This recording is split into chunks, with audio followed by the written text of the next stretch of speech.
Alrighty, ladies and gentlemen, boys and girls, welcome back to another Genshin Impact playthrough session. So I'm deciding to take a little bit of an intermission. We did start fully the Dirge of Bilqis world quest. I finished the first portion of it with freeing Lilipar from her cell. You can actually see her in like just hovering with me right now. I'm currently have her equipped, but I decided to take a little break between doing the next part of that world quest and now, because there's a bit of lore that I do want to be like familiarized with and caught up with as I go through this quest. Lilipar mentioned some interesting information in the last bit of the stream, or rather in the last bit of the quest line that we were going through. I did write a bit of notes here. I'm trying to find where they are in my notebook here. So she's referred to as Mother of the Jinn, which I feel like that's a title best suited for the Goddess of Flowers, considering she's the one that created the Jinn. In this quest so far, it's mentioned an individual by Ormazd, who was the mortal king of Gurabad, and he was killed by Lilipar, death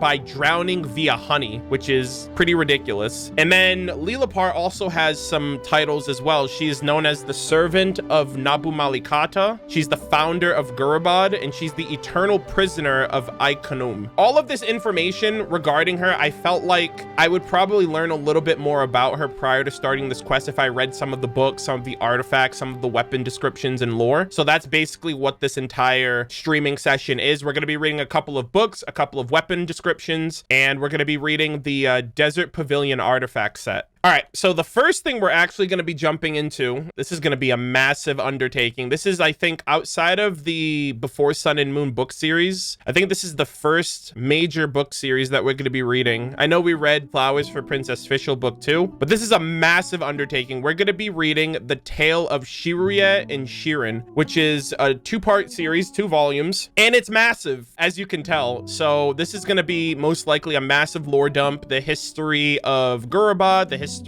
and kind of early settlings of the desert lore, which I'm assuming we're going to learn a little bit more about Lilipar as a result. And this is one of 2 books that we're going to be reading for today. So without further ado, sit back, relax, get your popcorn, get your drinks out, and let me tell you the story, the tale of Shiruyeh and Shirin. The next story I'll tell you comes from the age of Shiruyeh, the Lord of Pestilence, though at a time that vassal ruler had not yet gained notoriety for Shiruyeh's plague, nor had his subjects been scattered amidst the world of darkness, left to become wild creatures who had lost their language and faces. Whoa, that sounds like some abyss nonsense being tied up in here. The fairy of the Moon Maiden City paused for a moment, then stretched out lazily. The moonlit silver coins jangled on her waist and ankles as if displeased by the jostling of the sumpter beast. Anyways, little raven, do you know the meaning of the name Shiruyeh? One who is ridiculous and despicable?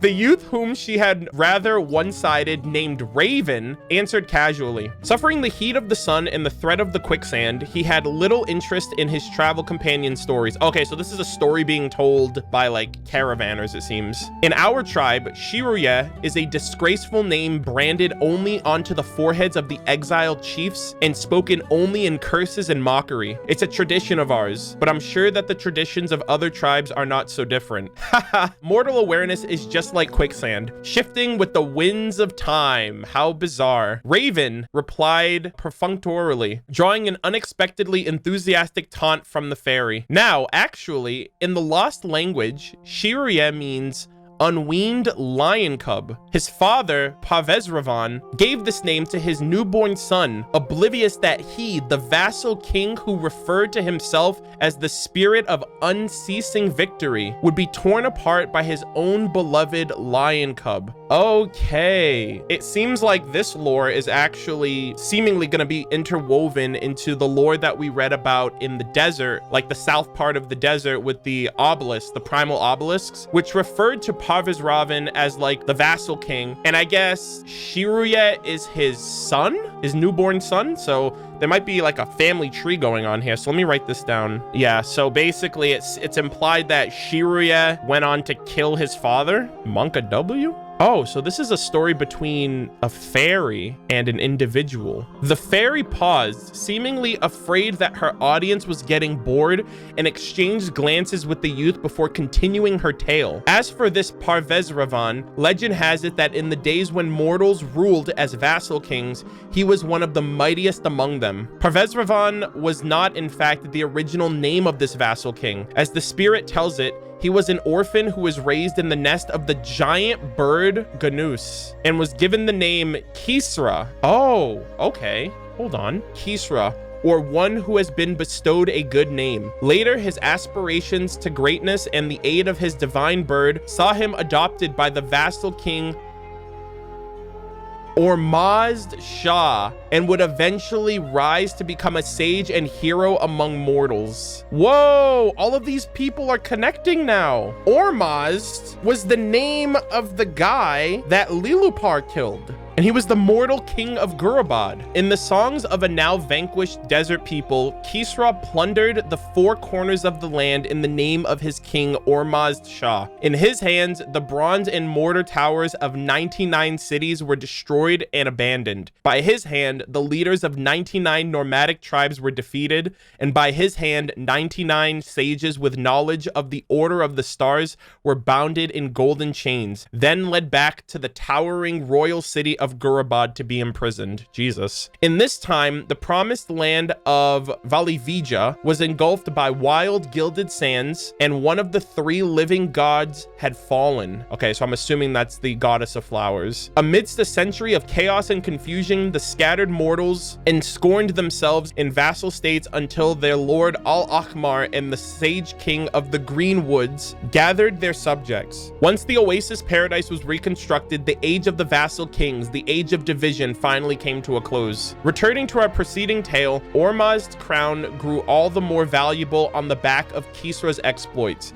until finally his own neck could no longer bear its weight, forcing him to leave it ever suspended from chains of pure gold in the center of the main hall. The vassal king Ormazd Shah rewarded young Kisra unrivaling accomplishments, implying he bestowed the name Parvez. Oh, he bestowed the name Parvez upon his adopted son and offered his daughter Shirin's hand to him in marriage. Okay, so that's where it comes from. That's a little weird. He takes in this kid as his adopted son, and then he weds his daughter to him. Yeah, welcome to the royal lineage in history. Yeah, I know. In the ethereal songs of the spirit, as the heir of both the mortal king vassal and the foremother Lilufar. Lilufar or Lilupar? Is that a typo? She possessed superior wisdom and was blessed with an infinite lifespan, and like the original sages, could foresee the fortunes and misfortunes of the present moment. Is this implying that Shirin is the daughter of Ormazd and Lilupar? I didn't even know that was a thing.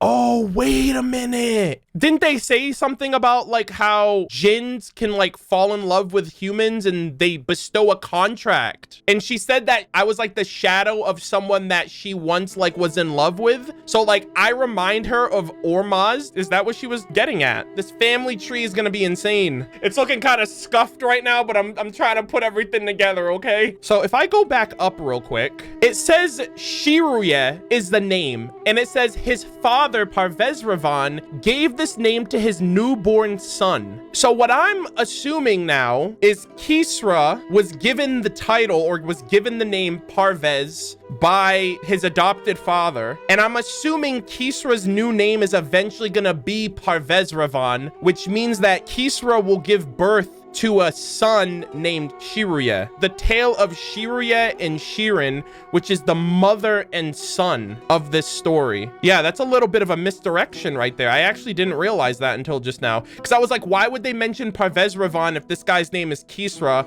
and then they mention the Parvez part, and now I feel like that's where it comes together. If Kisra Parvez had stopped there, his reputation as a hero would have continued unblemished. But one cursed day, Ormazd and all 300 of his offspring. Is that even possible? 300! Ormazd and all 300 of his offspring suddenly died in one night in the city of Gurabad. Following such an unthinkable event, the throne naturally fell to Kisra, who added Ravan to his title and became the most powerful vassal king among mortals. The fairy abruptly stopped her tale and looked up at the red sun that was now sinking behind the sand dunes. She then whistled sharply, signaling to the youth to halt the sumpter beast and prepare to make camp for the night under the crumbling stone pillar. So I wonder if this is like a jinn that's telling the story to this random like caravan driver or whatever, or if this is even, no, it couldn't be Lilipar because I think she was sealed away. I mean, I don't really know if I'm supposed to take this whole thing that seriously, but yeah, from the perspective of whoever's telling the story, I wonder if it's from the perspective of Lilipar, because like who else would know these events? Who else would know these details? Some people say the fairy lithely leaped down from the sumpter beast and circled across the sands in a manner not like the long-lost dancers of Sataria, letting the moon's first light evenly coat her translucent skin in its silvery sheen. Then the fairy leaned forward slightly, balancing at the tip of her toes as she laughed softly. Some people say that the tragedy that befell the city of Gurabad was the handiwork of the hero Kisra. Some people say that the night the tragedy took place, an evil, clawless bird fell out from the redoubt and wailed throughout the night without stopping to eat or drink. The castle was then struck by a plague of rats with human faces, which gnawed at the gold chains from which the crown hung, causing the cumbersome thing to crash heavily to the ground, broken and bent. Some people say that the crown made such an earth-shaking noise when it fell that even the Felahin servants, who had settled and toiled far from the redoubt, trembled with fear at this tyrant that they had never met. Later still, it is said that an adventurer found the ancient crypt of the city of Gurabad beneath the gilded sands, in which were hidden the withering, massive remains of Ormazd and his offspring. An ancient, inscrutable inscription was left on each of the shriveled bodies. I hope this story frightened you. The fairy watched keenly as the mortal boy before her drank from the water skin. The tribes of the dead regard water with an instinctive restriction and prudence. Spirits, however, are born from pure elemental energy and know neither thirst nor the satisfaction of the pleasure of luxury, just like the ancient princess Shirin on this lament. As for the daughter of the foremother Lilifar I mentioned, Shirin, why, this story has only just begun. The fairy smiled slyly again, her face like an amalgam of amber and gold, her smiling face like the princess of her ancient homeland. I wonder if this is a Seelie at this point and not an actual jinn. In a sense, if the jinn were birthed from a Seelie, then that would technically mean that the jinn are like distant cousins of the Seelie, or like the closest thing to a Seelie. Alrighty, so now we have volume 2, and this is where like the real meat and potatoes of the story comes together. Volume 2. At this time, the promised land of Vali Vija was engulfed by wild, gilded sands, and one of the 3 living kings had fallen. Amidst the century of chaos and confusion, the scattered mortals ensconced themselves in vassal states until my lord Al-Ahmar and the sage king of the Greenwood gathered their subjects. Once the oasis paradise was reconstructed, the age of the vassal kings and the age of division finally came to a close. Yes, you've mentioned that. Yeah, exactly. Yes, you've mentioned this part of the story already. The youth's tone was rather impatient as he gazed at the full moon hanging in the starry sky, using the position of its companion stars to determine the next day's route. But the spirit knew that he was, in truth, listening earnestly to her story. She couldn't refrain from letting out a triumphant snort, but was immediately annoyed by this unbearing action. The mortal mind is as fickle as it is forgetful. How should I know whether you're listening or not? Back to the subject at hand. Shirin, according to the spirit's lamentation, was the daughter of the mortal king Ormazd and the fairy Lilifar, the daughter of the water lily. Born upon a lily pad amidst fragrant dewdrops, the white ibis blessed her, and the cobra bequeathed to her a cerulean pearl, and even the mighty giant crocodile bestowed to her in worship. You know, like how there's like all of those statues that are all around the desert? There's like one of a giant bird statue, a crocodile statue, and like an Anubis statue. I wonder if those were actual like figureheads heads that existed, and they're not just like for show. Like, I assume the Anubis one was of King Deshret, and then maybe the crocodile one and the bird one were like his subjects or something like that, or like his left and right hand of authority or whatnot. As the foremother of the spirits, before she delivered her daughter to the mortal vassal king, Lilafar prophesies 3 things. First, that Shirin would fall in love with a great hero. I guess it's Kisra who they're referring to. And the progeny of their union would surpass their father,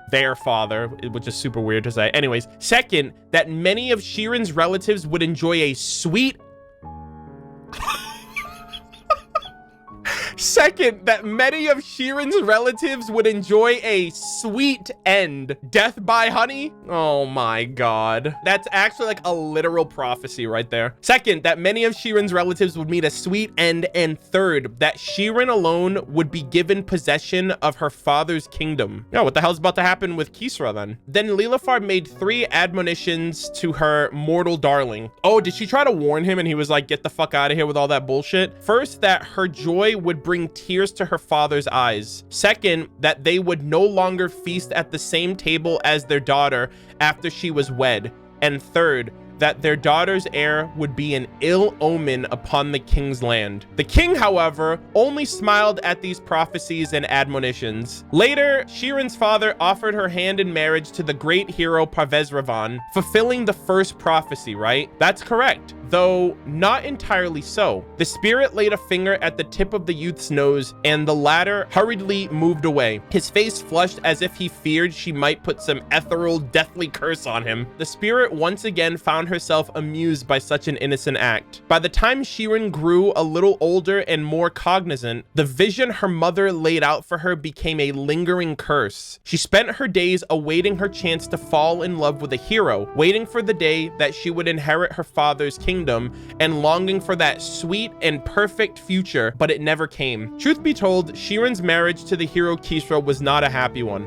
After all, mortal heroes are all warped people harboring their ambition to rule. The daughter of Lilafar carried the pride of the spirits, and thus she found the golden trap of her mortal hero's supposed affection hard to endure, and she found no peace between the bed and the hearth. And so at last, a vivid hatred coalesced from that passionless, dull, rotten life. The same hatred that those imprisoned in the silver bottle carry. So by her marrying Kisra, she fell into an unhappy marriage that basically drove her to basically hate him and want to, I wonder if she helped in killing him then, like her father or whatever, because it's like the admonition said that she would take over her father's land. And it also says the same hatred as those imprisoned in the silver bottle carry. So I'm assuming all of the jinn, like, cause right, similar to Lilapar, she's in like a bottle, a silver bottle. And so I guess they all hate being stuck in a bottle, and I guess they all share the same goal. Later, on the night of the infamous grand banquet, a few lowly slaves, mages of the Mazandaran oasis, or perhaps some illiterate Falahin servants, dripped scorpion venom into musk honey and offered it to the vassal king Ormazd and his 300 heirs. Then they watched as they sank into a sweet, dreamless scape of death, drowning in the fat and blood of the wretched as their blood and tears flowed freely. And on that night, all who were left with dreams left to enjoy were Shirin, who had been excluded from the party by her own father, and her reluctant co-conspirator and husband, Kisra. Wait, so they planned to kill the father and all of the heir, which would leave them only to rule in their place. Wow. Also, another crazy thing too is that she was married off to Kisra by her father. By her being unhappy in that marriage, she probably resented her father for ever deciding that for her. I guess this is what also led her to want to kill him. Back in the day, it's like, that's the close. It's like, I hate you, I guess I have to kill you now. You know what I mean? Which is kind of crazy that stuff like this actually happened back then. The lowly regicides were thereupon submerged in the honey pot as punishment by the new king, and they cursed him with their last breath as they choked on the sticky honey. And for the new king's mouth gushed blackened, dirtied, and bloodied lies, which gradually stained his hero's reputation a deep black. And so the second prophecy was fulfilled. Later, Shiruyeh, the son of Kisra Pazravan, grew into adulthood, beloved beloved by his mother, but was banished by his father from the towering city of Gurabad. Made by his father to hide his face and flee on a fast steed, Shiruyeh was henceforth forbidden from setting foot in the city again. Undoubtedly terrified of a fairy mother Lilofar's warning, it was Pasravan's fixation that gave rise to the cowardice that spurred his decision. And so Shirin once again found the perfect opportunity for revenge in the vassal king's unfettered fear. Ah, I see. So I guess he banished his son because he didn't want his son to do what he did to his father. That's basically like a vicious cycle of death. Also, yeah, because of the third prophecy too, Shirin would be given possession of the father's kingdom. That would only happen if something were to happen to him. So now Shirin is also kind of like getting crazy with vengeance once again. So now it says, one night she disguised herself as a divine princess in the temple of the moon goddess and met with her. So she met with her son, who was banished. Okay, so she met with her prodigal son who had sojourned there. In the lingering silvery light that danced amidst the dew-dotted lilies, she gave the masked wayfarer this false, illusory prophecy. Is the tyrant of the wanderer's father not his great misfortune? O darling of the moon goddess, everything the moonlight touches is yours to rule, and every seed you sow shall grow and flourish. Since the moonlight had granted you a good bow and a sharp blade, why do you suffer that coward idling upon the throne? Why not muster up the courage to face your hatred, to face yourself? Legend has it that just as Shiruyeh hesitated in indecision, a gust of wind rushed through the night and blew the veil Shirin had used to conceal her face away. Seeing that familiar face the young man had been forced to cover his was instantly overcome with terror and shame. He fled the sullied temple in a panic, and laughter soft as the ringing of the bell and the cruel moonlight bore witness to his fear. So basically, from this passage, she disguised herself as like a divine presence, confronted her son, and was like, hey, you should kill your dad and take his place so you don't have to like live in fear anymore. And he was about to do it, and then like Venti, or the fucking winds that be, right, like freaking revealed her identity, and he realized that it was his mom trying to convince him to kill his dad because she wanted revenge for like him exiling her son in the first place. I think that's what it's implying. Oh boy, this is some fucked up story, let me tell you. The story from there is a lackluster one. The peerless vassal king Pavesravan would be stabbed to death in his bed by his own masked Unfalail son, and his magnificent bed, once adorned with sapphire and golden animal horns, would be indelibly stained with his blood. The dirge of the spirits then goes like this. After committing this crime of treason, Shiruyeh wept bitterly before his mother Shirin in repentance. But Shirin did not reprimand him. Rather, she took her beloved son in her arms, removed the brass mask symbolizing his exile, and left him with an affectionate kiss of benediction. So basically, she approved of it. After Shiruyeh claimed the throne, he was long tormented by inescapable nightmares until finally, on a frenzied night of wandering, he fell into a deep black chasm in the earth and disappeared. Later, a great plague emerged from that chasm and swallowed up half of the souls of the city of Gurabad. The kingdom, having lost its vassal king and his servants,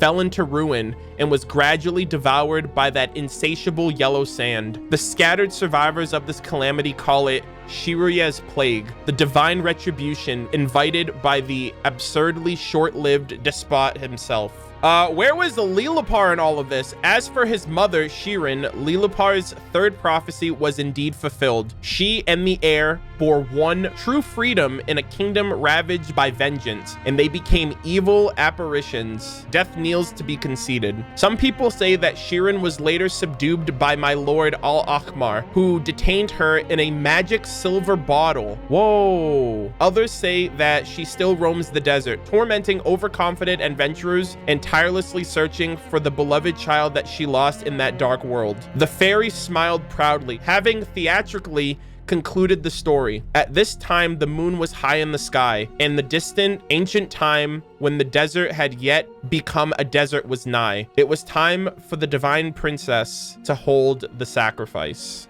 Bruh?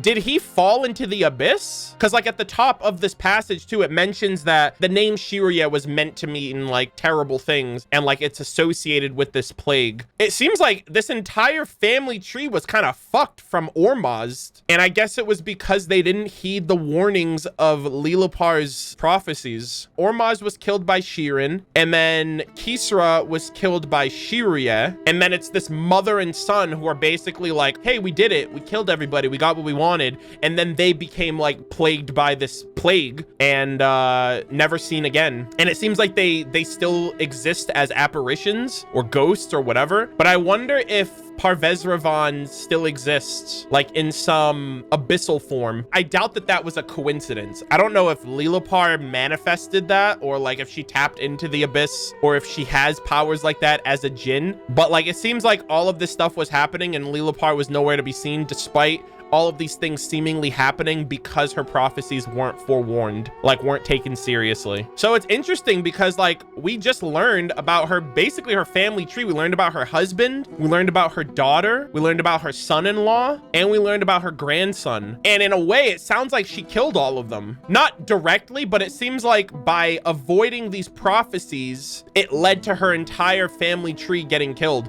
And I don't know if that's because like that's what happens when a human marries a genie, divine powers that are a little too divine. And I'm kind of scared now because we just made a contract with this fucking genie. I'm not looking forward to the future with this genie if things keep up like with what happened with Shiruyeh and Shirin. Like, get out of here, dude. But no, the story was great. Like, again, it kind of like ties into the lore of what was going on during the timeline of Gurabad. Like, we know as well from the obelisks in the desert for the south, in the south of the desert, those talked about like the city-states and things that happened after Gurabad fell. But these are events that are happening during. So, you know, even I don't really know like the significance of Gurabad. I don't know if this was like the crowning jewel of civilization at the time, like following King Deshret, but I don't know. I'm just very interested to see where things go the further we learn about this plot. 'Cause I'm, you know, like what I just read was fantastic. But yeah, that's one part of the story. We have a few more things to check out here. So I'm assuming that Ormazd was the shepherd. Lilopar fell in love with a shepherd, and now that we know that Ormazd Shah was her husband, I'm assuming that that was him. And it's great because the next book we're reading is The Shepherd and the Magic Bottle. What I'm curious about is why she's imprisoned in this bottle. Her soul got split into multiple parts, and I'm assuming all of those parts are scattered and imprisoned just like the original one we found. I'm wondering why that's the case, or who imprisoned her. I'm assuming maybe it was King Deshret before he sacrificed himself to save the rainforest from like the forbidden knowledge and all that stuff. If I didn't know any better, I would say after all of that shit happened, someone had to have found out that she's the one that caused that and then decided to seal her away. Legend has it that King Al-Ahmar, while still alive, had collected numerous jinn and demons from across the world, placing them within magic bottles. Okay, well, I guess that's why they were all pissed off that they were all sealed away, because King Deshret was like, hey, let's go collect some Pokemon, and he's just sealing them away. Legend has it that the world was once teeming with such jinn.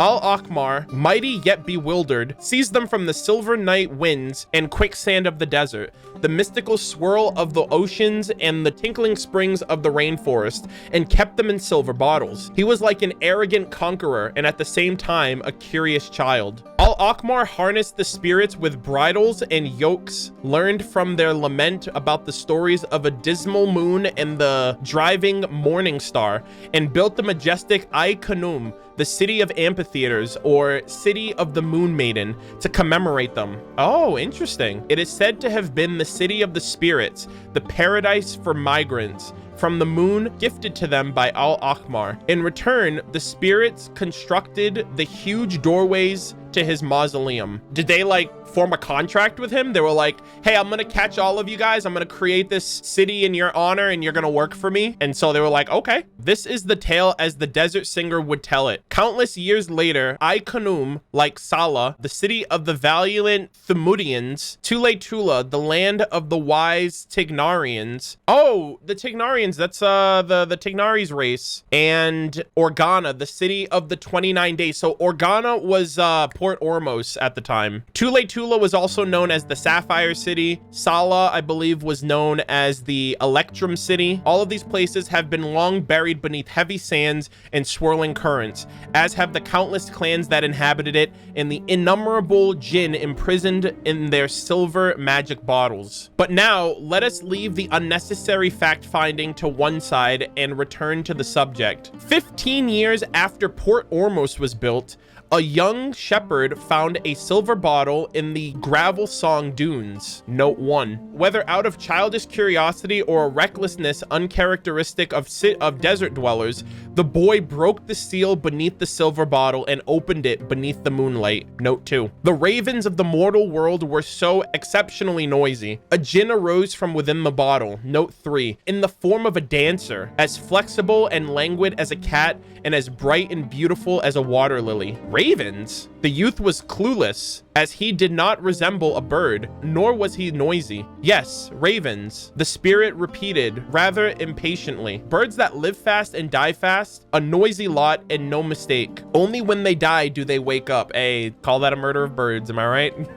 What about this is there to not understand, The young man shook his head in confusion, bringing a sigh to the spirit's lips. Listen, foolish bird. The spirit shook her head, her mire-scented braids swaying gently in the moonlight, the golden bells dangling at their ends ringing dreamily, but her amber eyes glistening like daggers. I will allow you to ask 3 questions under 3 conditions. First, do not defame my lord Al-Ahmar. This is my bottom line. Note 4. Second, harbor you no arrogance. Short-lived mortals shall know where they stand. Third, do not pry into the affairs of heaven and earth. Know this, there are indeed brave guardians and splendid stars in heaven. If you fail to comply, I will fly into your mouth and nose in the night winds like the 3 moon goddesses on their steeds. Draw out your guts and soul and make your soulless flesh my new home.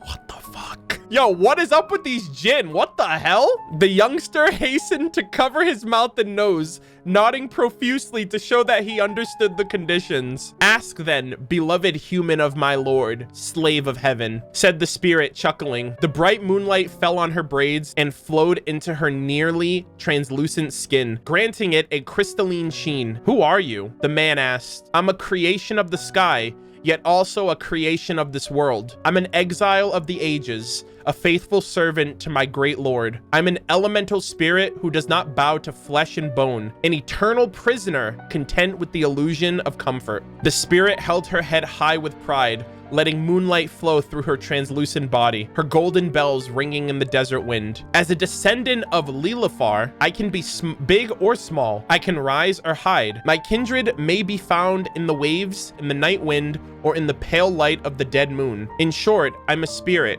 and I'm proud of who I am. Then why are you in this bottle? The man shook the silver bottle in his hand, asking uncomprehendedly. My lord Al-Ahmar aspired to conquer the world. All mountains and seas would be his to command. To this end, he made us magic bottles of silver and stamped his mark on us, and so we became his servants, engaging in noble deeds of creation and exploration. In other words, we were not servants in shame, but servants with pride. Wow, my man's literally went and became a Pokemon master, and he was like, I'm gonna catch all of you, and you're just gonna want to serve me with pride. I wonder if they helped construct like all of the cities that came to pass following Al-Ahmar's like rule and stuff like that, like the Mausoleum, Gurabad, and like all of these other places.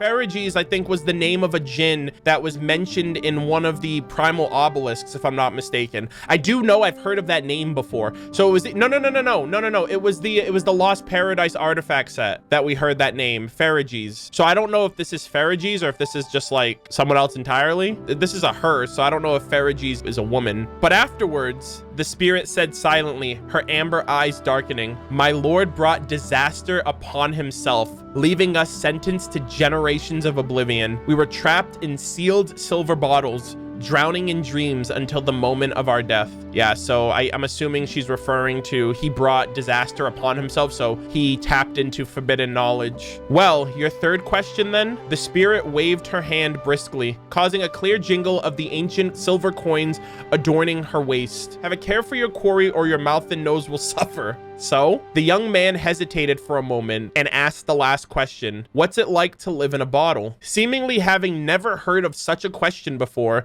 the spirit was slightly surprised before she answered slowly. In the first era, I lived in a carefree palace, singing with nightingales and talking with roses. It was a beautiful time, a time when poets and lovers were born because of me. In those days, it seemed that the entire city of the Moon Maiden was in the bottle, and even the tasteless spring water was intoxicating. At that time, I told myself that if anyone ever broke the seal and let me out into the outside world, I would curse and kill them. In the era that came after, sandstorms and demons ran riot. Nightingales sing until their voices grew raspy and their blood dried up. Roses withered and turned into tangles of thorns. Poets died of maltreatment. Lovers were displaced. Prosperity vanished. It was a dreadful time when everything came to a standstill in the eternal collapse. Yet likewise, the city of the Moon Maiden seemed to be right in the bottle. So I told myself that if anyone ever broke the seal and let me out into the outside world, I would fight against its injustice. In the third era, I'm wondering how long these times have passed. So like era, each of the, so like the first era was like perfection. The second era may have been like, I don't know, Archon War or like Calamity or something like that when demons ran riot. And now we're in a third era. Then in the third era, everything was reduced to dust. The grand play of the city of the Moon Maiden came to an end. And what remained were the ruined theaters and the wrecked masks of the gods. In that era, I ran out of tears to shed, and the chiming golden bells and the fluttering veil became to me a haunting curse. And so I told myself amidst the desolation that if anyone ever broke the seal and let me out into the outside world, I would turn into an evil seeking revenge. I would destroy the world, or else destroy myself. It's a great thing that this youngster opened this bottle, is that right?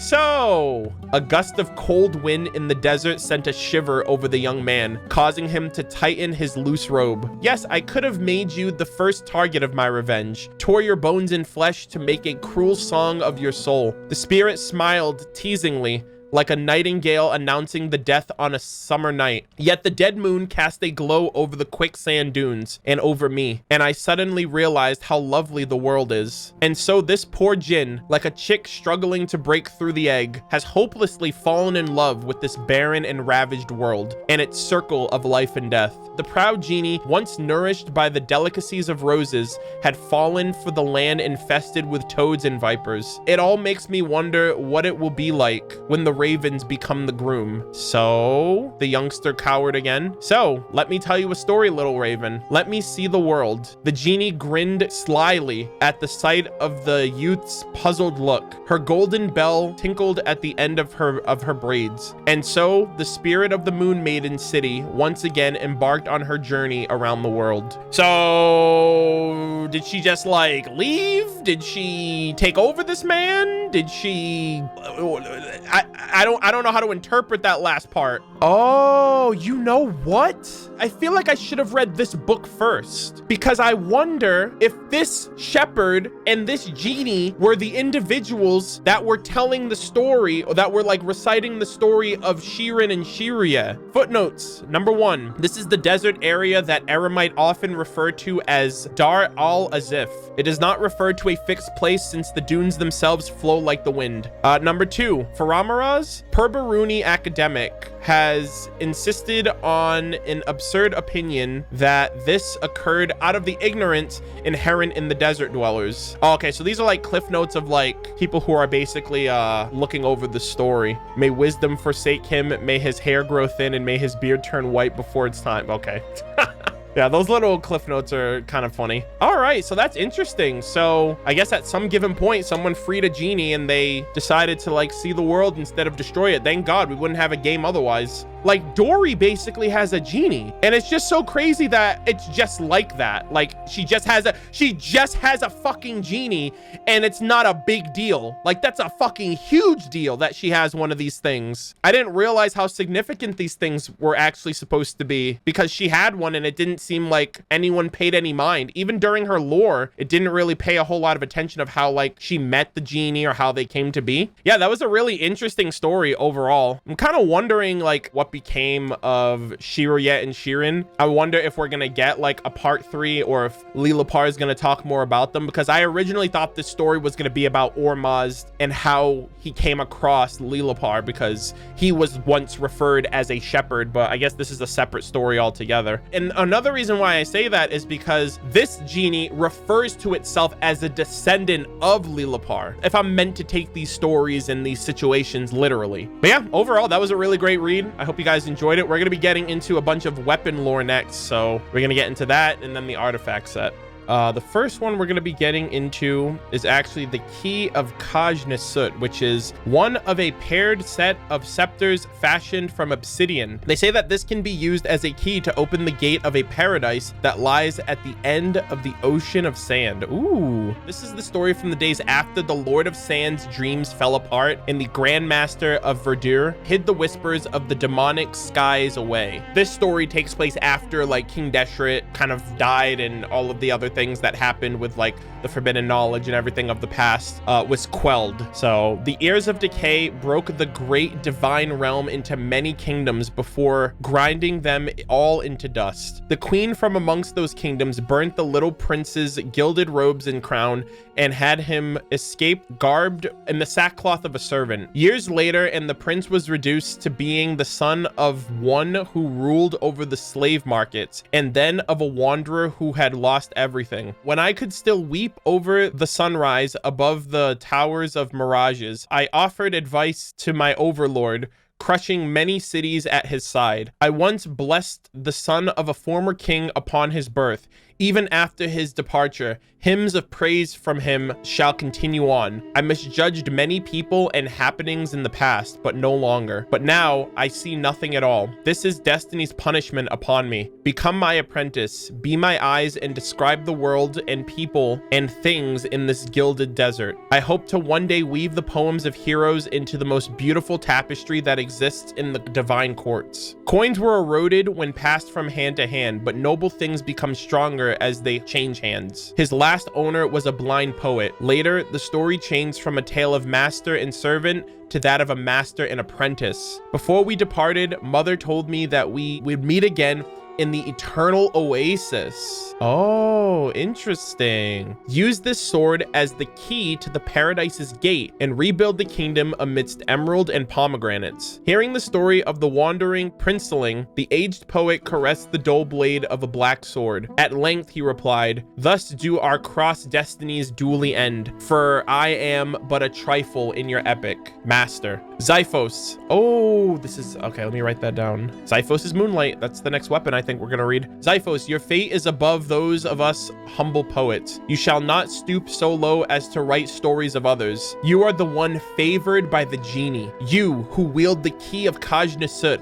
are the prince of the once long kingdom. Embark on your wanderings amongst the failing kingdoms. You shall create new tales and find the eternal oasis. In the times when I wrote hymns for my overlord and love poems for the prince, I fantasized about writing for the hero of destiny. Allow me, please, to recount your epic, the epic of your reunion with your mother and the reunion of the Lord of Sand's glory in this realm. In the end, their paths would cross. The crown prince who became the slave and then a hero, and the mercenary who fell from the throne. Many legends mention a certain key. It is said to have commanded the sands to form a flowing river in midair and sealed the homeland after the Lord of Sand parted ways with old friends. They even say that it was used to hide the desert tower and paradise of dreams away under the aegis of illusions when the bubble burst and the nations were scattered. This key was passed down from the hands of mortal tyrants and kings until at last it too returned to the sand's embrace. As for the aged blind poet, he would follow the traces of stories and blood-stained footsteps and finally find his way to the forest. This is a very interesting passage. I don't really know, I can't really put my finger on like the timeline or like the sequence of events or whatnot, but obviously certain mentions, Xiphos, the eternal oasis. So the blind poet, they mentioned that he eventually found his way to the forest. I remember in the primal obelisks that there was mention of someone who like like after all the city-states and things fell, there was like a verdant lord who went on to kind of like found what was basically the starting buildup of Aru Village. And Aru Village at the end of the day was basically the lasting impact of all of the rise and fall of civilizations in the desert. So I don't know if that person is also this blind poet, but it is pretty vague in general. Like I can't really think much on like what I just read. But yeah, interesting story nonetheless. So next we're gonna get into Xiphos's Moonlight, and this was like the name mentioned in that passage we just read. So this ancient double-edged sword glimmers with moonlight. It is said that a now silent genie dwells within it. Interesting. Oh, that's pretty cool. This story takes place thousands of years ago in an era after the foolish god king was buried by the sandstorms. Mortal cities scattered across the land, amongst which Tullaytullah, where men and women of wisdom gathered and resided, was the most outstanding. The city was dotted with buildings roofed with sapphire domes and adorned with emerald gardens of blooming trees and flowing fountains. In the times following the god king's departure, this fortunate city still glowed with wisdom and prosperity. People say that a warrior named Xiphos once lived in this city of sapphire and emerald. Xiphos was adept at wielding his double-edged sword, and he saved many a maiden from monster attacks, snatching many treasures from them in the process. Damn. In an ancient Tignarian lore, his sword was indwelt with a cursed, cruel genie, which was why the blade had not dulled, but rather sharpened by slaughters, not smudged, but instead brightened by blood. My dearest master, let me feast on that rosy juice. Indulge me with the crimson brew. My affection gushes forth only for you, like the daughter of grapevines entertains the tipplers with her bloody sacrifice. As long as you own the affection and the moonlight shines on your ever young face, so long as your foes hold affection in this world and have not forgotten their mother's name, you shall be a warrior unmatched. Yo, what the hell? It like drinks the blood of its enemies to get stronger. That's pretty crazy. I didn't realize that there were some genie that were actually like unhinged. Later on, the swordsman adorned by the genie of moonlight would encounter an exiled foreign wanderer. The wanderer had accepted silver coins, blood money from kings opposed to Tullaytullah, and he shouldered their grudges and hatred against the hero. Thus they, who should have become friends at some bar, became foes in battle, fighting each other to the death with the moonlight as their witness. In the fight, their blades were bathed in ruby wine, while the overripe pomegranate burst vital, vivid red pouring from the rupture. The deadly duel finally settled. The pale moon cast its cold light upon the winner and the defeated alike. Whichever direction the wind blows, there is never a single ripple in the cup of life. The three departed goddesses had long determined the hero's fate, even if they could never fathom it themselves. The wanderer took the moonlit sword, picked up the bloodstained silver coins, and trotted in silence toward the distant rainforests. Thus deprived of Xiphos's protection, the city lost its luster and withered away in the following years. Damn, this man got killed? Its buildings and gardens were ground down into the dirt, along with its destiny, and then the howling desert gales co-signed them to oblivion. Ultimately, the Black Key and the young prince's quest at rejuvenating his kingdom both sank into the sand's embrace. Yo, this man just got caught out in a duel. Damn, you would think that this man who had a freaking sword imbued with the freaking bloodlust of a genie would win the duel, but he actually lost the fight. That's crazy. These are still very vague encounters, but I guess it's just like, it was wild out there back in the day, you know what I mean? You could just be going on your random day and then all of a sudden someone's like, I challenge you to a duel, and then you die. All right, next up, we're going to get into the claymore known as Macaria Aquamarine, an ancient greatsword that gleamed like the waters themselves. 1,000 years of sand erosion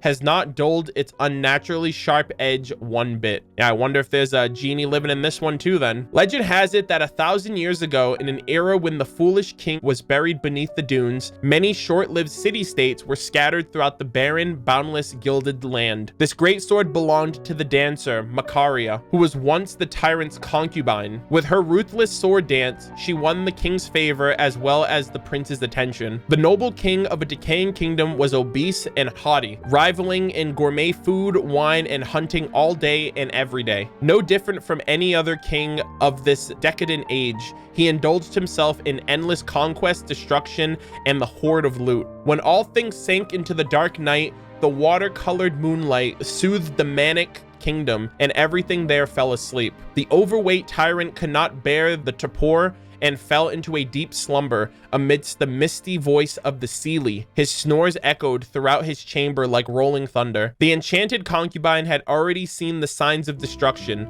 so she polished her sword and prepared for one final dance. The young prince had already foreseen the signs of devastation, so he came to meet the distraught Macaria at night. What comes from the searing sands will eventually be buried beneath them. Even if the desert is as cold as ice on long days, its fiery fate shall never be forgotten. If this is your decision, then please do me a favor and allow me to contribute but a little something to this old country that has long since fallen. Just a little revenge shall remove the burden on both our hearts. The one addicted to hunting shall finally be executed by the falcon he spoils. My mother, a jinn, taught me the sevenfold sword dance. If I win the throne for you, I will no longer have to flatter others, and that will satisfy me. There were a lot of genies that like procreated with humans, it seems. I guess there was just like a lot of human genie hybrids, if you will. Like this reminds me of Shirin, for example. Like she was in that similar situation where her mother was a genie. The conspiracy to bring down the kingdom was thus drawn up on the bed mattress, and the gentle words of the lovers were also sharp blades. The tyrant thus returned to the land of searing sand in an ugly fashion, and the great cause of conquering kingdoms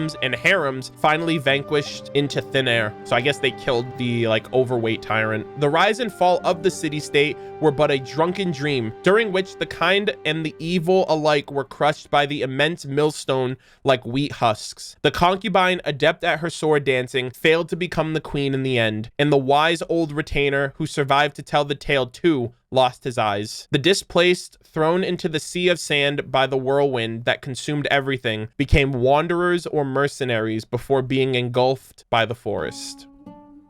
Bro, everything sucks in the freaking past of the desert. It's kind of wild how this shit all plays out. It's like you get your victory, but it's always short-lived. All right, so this next weapon, we're actually going to be reading it through the wiki because I accidentally missed it on the banner. But it's called the Wandering Everstone. So it's a catalyst that came out a few patches ago. So the description reads, this story takes place thousands of years ago in an era after the foolish god king was buried by the sandstorms. The wandering prince, having lost his kingdom, retreated into the cascading rainforest, surrounded by the tranquil moonlight. He had come here with the ambition to conquer new lands, but ended up being pursued by the huntress with the white bow. Oh, really? Who's that? And thus did the dejected wanderer come to be trapped by vine branches, and in the cold moonlight, he heard the low growl of the tiger around him.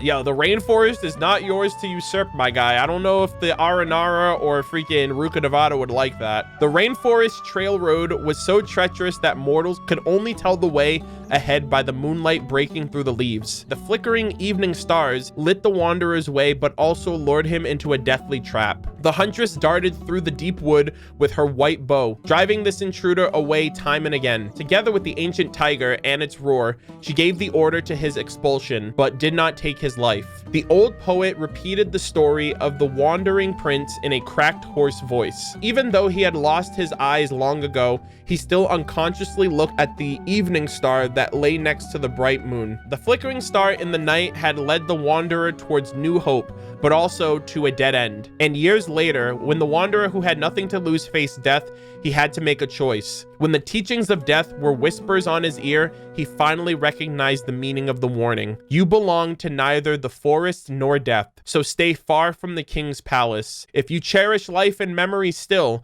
do not go deep into the dark and dangerous lands. Stop repeating those silly words. If my wandering fate led me to the moon white bow, and if the evening stars foretold my end, well then, I would accept my fate, then die pursuing a falcon. Yeah, obviously it's not the wanderer, but yeah, it's just like some guy that was like, hey, I want to usurp the rainforest, but there was a rainforest protector. It was like a huntress that was protecting the rainforest from desert folk, it seems. Very interesting story. And lastly, for weapons, we're actually going to cap off with Tullaytullah's Remembrance, a bell crafted of deep sapphire and sterling silver. The echoes are as crisp as they are distant. Once upon the silver dunes, she danced with the three sisters of the moon. Once, as shadows reached across the land, blood and tears mingled and formed a garden spring. The Lord of Flowers was grieving, and so a sapphire city arose from her tears. Oh my god.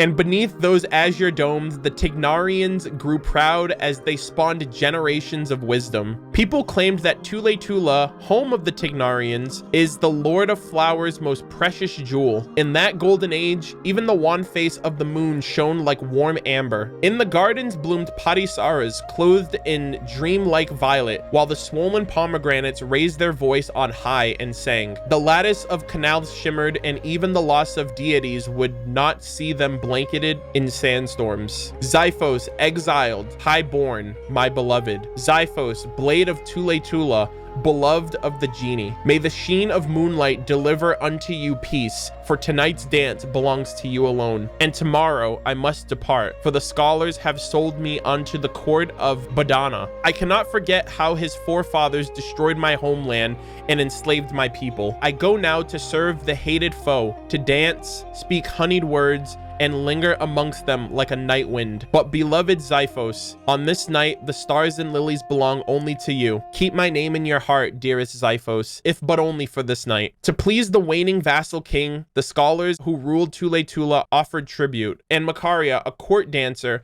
found herself as part of that inventory, forced to say farewell to her golden-eyed lover. Oh. The story of Macaria and that, like, other swordsman was Xiphos. And then this man went on to die in a fight with somebody else. That's actually interesting how they weaved all of these stories together. I actually really like that. I mean, I don't like how it ended, but I like how I'm getting to that realization now that Xiphos and Macaria were lovers. Damn, man. And she was the concubine of that overweight, fucking grotesque glutton of a king, of a ruler. And so they were like, hey, if we get rid of this guy, it'll be you and me and we can rule everything together. And then he gets killed by some random like fighter who's like, hey, I'm here to take over and rage and pillage and all that stuff. That sucks, because now she's being sold off to live for somebody else. The stories that followed have been diluted by too many tongues and have been left forgotten by too many minds. Macaria claimed her vengeance, bringing low a desert kingdom once thought invincible, but her own life was devoured by an adder, and she was drawn into slumber beneath quilt of gilded sand,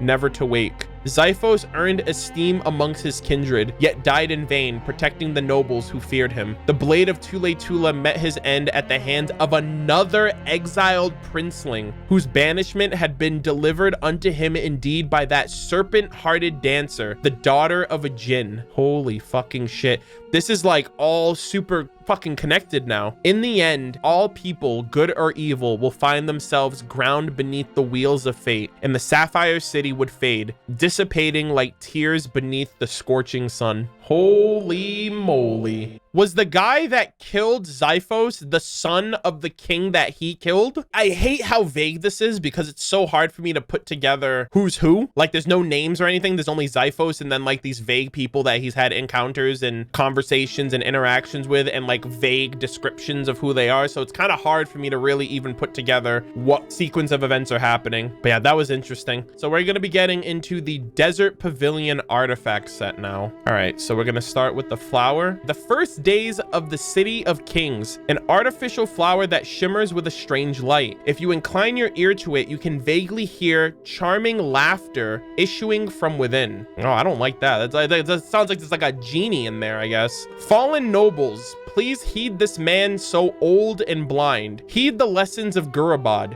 Oh God. Heed the evanescence of the flowers made by man. Heed the king of common birth and the mad love and boiling fury possessed by the jinn. Sounds like there's some prophecies you need to adhere to. Legend has it that the Lord of the Sands made a pact with humanity, after the passing of his lover, with the jinn as his envoys. Okay, so King Deshret made a pact with humanity after the goddess of flowers passed away, went around collecting all the jinn in those silver bottles, so that makes sense. They helped construct and explore the world for him. Only those who possessed hearts of iron and were untainted by the allure of corruption can serve as a vassal king and guide the people like a shepherd tending to a flock. Just like that, under the merciless yet stern gaze of her master, the jinn found her choice, or Mazd. A young shepherd at the time fell in love with the lily-born Lilipar. I shall grant you 100 generations of blessing at the price of a sharp retribution and the spilling of red wine. For the mad love that we jinn possess is chained to greed and want and carries with it self-deigned retribution. That doesn't sound like love. That sounds like obsession. I feel like you're getting into some dangerous territory if you want to hook up with a jinn of all creatures. Yet, beneath the light of the moon, Ormazd failed to take heed of these warnings. Yeah, we all know what happened there. It was as if such fated punishment was still far from the valiant youth. Under the guidance of the jinn, the young shepherd became the leader of his nomadic tribe. And as time went on, Ormazd defeated his divided rulers and found himself crowned the vassal king. Gurabad bloomed like a man-made flower on a cliff wall, becoming the capital of the mortals. Once a shepherd, Ormazd had now become the vassal king, proxy of the Lord of the Sand. Yet even as the flower blossomed and their fragrance filled the air, who would have thought that the most bitter and violent demise was to follow the most vibrant bloom? Following the old tales told to him by his master, Xiphos began his journey to the city of sapphires, towards the lessons buried beneath the sands of yesteryear, which he would in turn find repeated in the winds of infinite time blue. Yo, what the hell? Xiphos' story is still transpiring. Well, I guess this was like parallel times before he died, obviously. Xiphos eventually became the blade of Tullaytullah. So it was like he began his journey. So this was also while Xiphos' journey was starting. I feel like there's going to be like a massive revelation, like Xiphos is like someone of major significance. All right, we're going to get into the goblet next. Defender of an enchanted dream, an ancient golden cup that is both marvelously and luxuriously wrought. Murmurings can be heard within the empty innards. I don't like that. I don't like how you can hear voices in this thing. Travelers here to sup from the oasis, take heed this man so old and blind. Heed the dirge of Gurabad. Heed the enraptured dreams of King Deshret. Heed the disloyal souls and heed a betrayal amongst companions. Legend has it that when the Lord of Flowers passed, her countless jinn turned to serve King Deshret. King Deshret searched in vain for an ancient paradise where the divine needle fell, and there created an eternal oasis. Bro, I swear to God, the celestial nail is in the middle of that giant fucking vortex with the giant gaping chasm of a hole, like at the center of it. And that's where the eternal oasis has to be. Amongst the greatest jinn is one named Ferrages. We heard that name in the Lost Paradise artifact set. Granted governance of the oasis by King Deshret. To protect her mistress's slumber, she once used her powers to keep the spring ever flowing. And so she spread greenery across the desert like stars in the sky, providing sanctuary to folks who had lost their homes. Later, under the guidance of the genie Lilipar, the vassal states of the mortal kingdoms built their cities around the eternal oasis, bearing loyalty to the Lord of Flowers and compassion for the newborn realms. Ferrages decided to make a sacrifice, disobeying the charge given to her. Oh, so Ferrages was a girl. We just read the passage of like the shepherd and the bottle, and I was like, if Ferrages is a girl, I wonder if that's the same genie that went on to travel that got freed by that shepherd. That could have been Ferrages back then. Disobeying the charge given to her by King Deshret, the great genie caged her own body in shackles of frost, turning herself into a seal in the shape of a crystalline cup, restraining the wrath of the vast sands, guarding the city of the mortals with her immobile form. Oh, well, maybe not. But there is a season for all things, and thus all things must change. As we lean on each other today, so too will we abandon each other tomorrow. That's depressing. To lose the freedom which the jinn were so proud of, and a vessel that can partake in joy and love, to feel the diminishment of one's spirit by the day. The nymph of the water lilies drew mortal kings into her machinations of honey-tinged lies, and the Lord of Sands sank deep into the dream of madness. But I have long been waiting, always waiting, in a sleepless dream, waiting for the King of Sand to fulfill his ancient promise. Body and mind fusterwound with wretched machinery, she awaited the end of her mistress's slumber, bearing a sullen hope as she silently guards the broken dreams of the Empire of Sand. Ever should the springs be mixed with bitter gravel, even if the oasis is swallowed by sand. Even amidst the eternal pulsing of machines, she listens for the coming of the footsteps that will bring change. But my teachers so sightless, I was born into a slave's chains, and had everything taken from me when I was young. Might I, abandoned by the fates like the dunes of the sands as I was, be worthy of a change in my fortune? It seems like King Deshret left for a time, and like left the genie in charge of the oasis. I don't know if he ever came back or what the case with that may have been. She waited until the end of her mistress's slumber. I'm thinking of like the golden slumber for some reason. This world quest, the Dirge of Bilqis, is a part 2 to the golden slumber quest. I'm wondering if the golden slumber is something that King Deshret would have been able to go into, but also come out of. The golden slumber seems like it would be like a situation, something that King Deshret would be able to utilize for like his plan that he was trying to do with taking down Celestia. You know, from what we knew, like if you go into the golden slumber, you basically die. It's what happened to Samael. It's what happened with Jabrail, and like I don't know if that's how King Deshret sacrificed himself, but yeah, that's basically what I was getting at with this passage here. All right, so let's see, let's read the circlet. Legacy of the Desert Highborn. Earrings made from amber gold that shine with a strange light. Merchant sheltering from the desert, please heed this man so old and blind. Heed the past of Gurabad. Heed the retribution its people sought for themselves. Heed the newborn nobility and the peasant who dwell beneath the palace. Legend say that when Gurabad rose, the kingdoms of man joined many oases into one. At this time, the scattered tribes and short-lived states obeyed the will of Ormazd alone. Ormazd took the Lord of the Desert as his lord patron, constructing palaces and temples to facilitate his worship. Slaves were taken from the tribes, servitude was demanded from states, and sacrifices were required of the cities. The city thrived, and nobles and slaves alike lived in its shade. Peering down on high at the priests and servants below, scurrying like ants,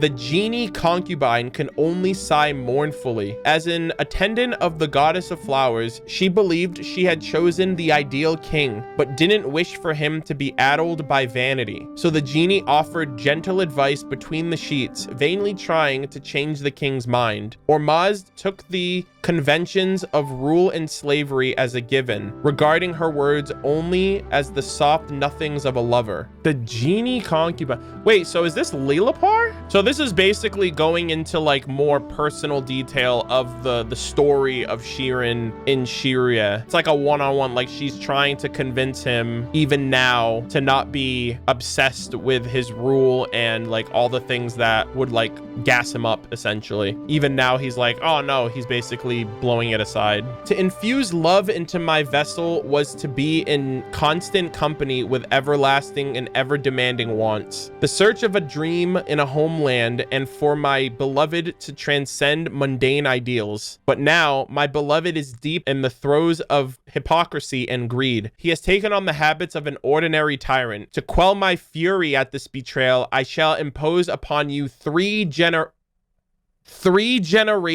of ruination. She's like, I curse you, I curse your son, and I curse your grandson, because she felt betrayed that he didn't listen to her. Oh my god. What did his son and grandson ever do? You know what I mean? That's kind of fucked. Silently, the genie removed the earrings he had given her as a sign of her resolve, the poisonous scheme already manifesting in a heart turned cruel. Xiphos, my child. Hate burns everything like wildfire, leaving only the ashes of madness. yet uncontrolled love is even more feral. A great many evils are born from unshackled love. Okay, I'm like really trying to figure out like who Xiphos actually is. I feel like I'm missing something with this guy. All right, so we have the timepiece of a lost path, an ancient mechanical clock. The genie fragments continue to emit light as its center and vibrate ever so slightly, as if to say something. Mother, mother, born old and with unfathomable power, supported by a shattered consciousness, neither knowing the sweetness of milk nor tasting the warmth of the womb, with tears made stream by the glaring sun and momentary joys fed to the crushing, turning the gears. We come not from loving unions, but from hatred and alienation. Mother, mother, we are without pride and lack any wisdom to boast of. There is no space for which we can exist, no leisure offered for us to rest. Our voices have been replaced with copper tubes, and our swollen stomachs lack an umbilicus. To the mother who never bore us, may pestilence and woe fetter in your every moment. Mother, mother, what are we but soulless machines, slaves amongst jinn? We have no names, nor has anyone ever heeded our cries. Our vessels are carved into shapes of vicious torment. Hatred fuels us. This gathering hate builds within, creating the desire to destroy. In the name of the moon's bright, disfigured face, we make our final pledge. May the sands chip through your withered lungs. May all that is green be scorched to ash. And at last, may we break the chains that have bound us since our inception, and we can return to the embrace of our unjustly tormented birth, Mother Shirin. Wait, what the fuck is happening right now? Are all the jinn confiding in her right now? Or is this like her son, Shiruyeh? She's the granddaughter of the mother of the jinn. So it would be interesting that they would like confide in her in a way to like save them from their torment. Alrighty, and lastly, we have the end of the Golden Realm, a crystal clear artificial feather that is one of the legacies of an ancient human realm. The cries of soaring eagles are also sealed within.